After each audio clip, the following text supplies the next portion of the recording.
खुलुमबाय बे समाव आं नोंथांमोननि सिगाङाव बेलासिनि मोननैसो रादाब लाना फैलायबाय अनानै भिडिअखौ स्किप खालामाजासे जोबजासिम नायलांदो।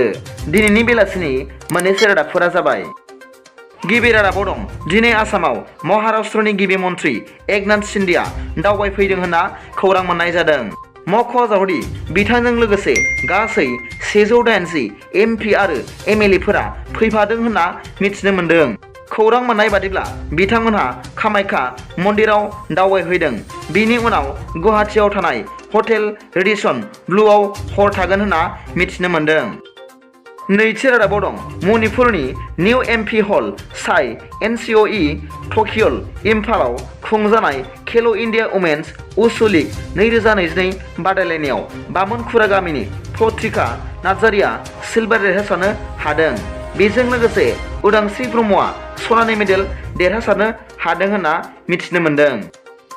थामथि रादाबाव दं सा सानजा भारतनि हादरसाफोरनि थाखाय रंजाथाव बाथ्रा मानोना गिबि खेबनि थाखाय north east railway frontier railway बिफाना फैगौ 2023 मायथाइनि 5 फेब्रुवारियाव सा सानजा भारतनि हादरसाफोरनि थाखाय हाफ माराथन बादायलायनाय खुंनाय जागोन आरो बे बादायलायनायाव देरहागिरिफोरा 11 लाख रां बान्था हिसाबै मोननो हागोन होनना फोसावनाय जादों होनना मिथिनो मोन्दों। बे हाफ माराथन खारनाय बादायलायनायाव गासै 3,000 खारग्रा सुबुंफोरा बाहागो लानो हागोन होनना मिथिनो मोन्दों। ब्रैथि रादाबाव दं गोमोथाव सिखाव खावनाय जाथाय रेलवे लाइनखौ मोजाङै बानायफिननो दोननाय डिजेल इन्जिनखौ गोलाव हाखर जावनानै माखासे सिखावफोरा खावनानै लांदों।